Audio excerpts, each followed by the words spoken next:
8 घंटे की पूरी नींद ले ली, फिर भी पता नहीं क्यों एग्जॉस्टेड फील कर रही हूँ, फिर भी पता नहीं क्यों लग रहा है कि थकी हुई हूँ।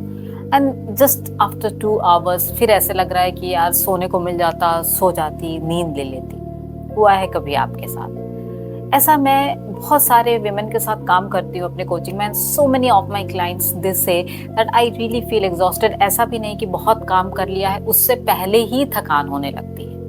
सो इट ओनली मीन्स कि कभी कभी सिर्फ फिजिकल वर्कलोड से ही आप नहीं थकते हो।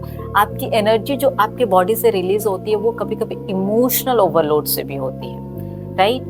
This was something new for me a few years back. मेरे लिए ये चीज़ बहुत ही नई थी कि हम जब ओवर थिंक कर रहे हैं, जब हम सोच रहे हैं कुछ, जब हम सबको खुश रखने की उसमें लगे हुए हैं कि सभी को खुश रखना है, किसी को क्या चाहिए, पीपल प्लीजिंग में लगे हुए हैं, हमारी कोई बाउंड्री ही नहीं है, इससे भी हमारे अंदर से एनर्जी हमेशा जाती रहती है and we tend to be exhausted. I never knew this before 3-4 years I would say, but then slowly I started realizing कि जितना ही ज़्यादा मैं इमोशनली फील कर रही हूँ उतना ही ज़्यादा मैं थकी हुई हूँ। बट इसका ये मतलब भी नहीं कि मैं फिजिकली अपनी सारी चीज़ों को पूरा नहीं कर रही हूँ। तुम भी करती होगी। तुम सुबह से उठकर रात तक सबका ध्यान रखना, सबका ख्याल रखना, अपनी केयर का, अपने नीड का की केयर नहीं करना, ये सारा कुछ कर रही होगी। और उसके बाद भी यू हियर तुम दिन भर करती ही क्या हो? सिर्फ खाना ही तो बनाती हो या सिर्फ बच्चों का ध्यान ही तो रखती हो। आपको पता भी नहीं लगता कि कब ओवर थिंक करते करते, स्ट्रांग रहते रहते, पीपल प्लीज करते करते, कब आपकी बॉडी सर्वाइवल को ही नॉर्मल समझने लगती है। But there is a question और there is something that you need to understand. आप लेजी नहीं हो, यू आर नॉट आलसी, just overloaded.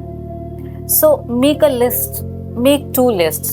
Make a list कि physically आपको क्या क्या थका रहा है और emotionally आपको क्या क्या थका रहा है। And then also understand कि सिर्फ सोना ही रेस्ट लेना नहीं होता है। रेस्ट कभी कभी बाउंड्रीज क्रिएट करना भी होता है। रेस्ट कभी कभी अपना ध्यान रखना भी होता है। रेस्ट कभी कभी अपने नीड को भी हाँ करना होता है।